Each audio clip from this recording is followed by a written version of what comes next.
একটা সাধারণ বাঁধাকপি কিভাবে খাওয়ার জন্য একদম নিরাপদ সালাদ হয়ে ওঠে চলুন এর পেছনের বিজ্ঞানটা দেখে আসি। এর পেছনে আছে দারুণ সব প্রযুক্তি আর অনেকগুলো সেফটি লেয়ার। আর এর শুরুটা কিন্তু হয় একদম মাঠ থেকে। প্রথমে বিশেষজ্ঞরা খামার থেকে সেরা সবচেয়ে তাজা আর নিরেট বাঁধাকপিগুলোই বেছে নেন। আর তোলার পর থেকেই সেগুলোকে বরফ দিয়ে ঠান্ডা রাখা হয়, যাতে কোয়ালিটি আর সেফটি দুটোই ঠিক থাকে। ফ্যাক্টরিতে আসার পরেই একটা রোবোটিক ড্রিল দিয়ে স্বয়ংক্রিয়ভাবে বাঁধাকপির শক্ত বোঁটাটা ফেলে দেওয়া হয়।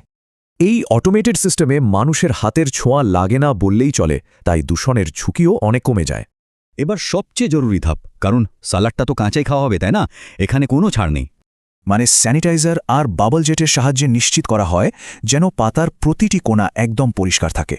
এরপর ঠিক ওয়াশিং মেশিনের মতো একটা বড় সেন্ট্রিফিউজ ড্রায়ারে ঘুরিয়ে বাঁধাকপির বাড়তি জল ঝরিয়ে ফেলা হয়। এই স্টেপটা খুব জরুরি, কারণ বাড়তি জল থাকলে ব্যাকটেরিয়া জন্মাতে পারে। এতে সালাদটা নিরাপদ আর মচমচে থাকে।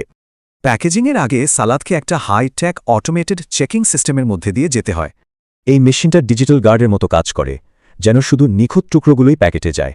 প্যাকেজিংয়ের ঠিক আগ মুহূর্তে ফাইনাল সেফটি চেক হিসেবে পুরো সালাদটা একটা মেটাল ডিটেক্টরের ভেতর দিয়ে যায়।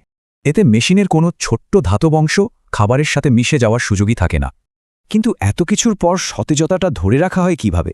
এর আসল রহস্য কিন্তু প্যাকেজিংয়ে। এই বিশেষ প্যাকেজিংয়ের জন্য সালাদটা কালো হয়ে যায় না আর অনেক দিন পর্যন্ত ফ্রেশ থাকে।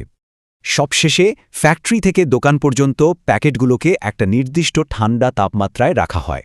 এই কোল্ড চেইন সিস্টেমটাই হলো সেফটির শেষ ধাপ, যা নিশ্চিত করে সালাদটা আমাদের কাছে নিরাপদে পৌঁছাচ্ছে।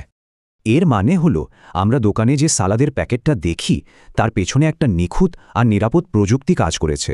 এটা এমন একটা যাত্রা যেখানে প্রযুক্তি আর কড়া নিয়মকানুন একসঙ্গে কাজ করে টেবিলে সতেজ আর নিরাপদ খাবার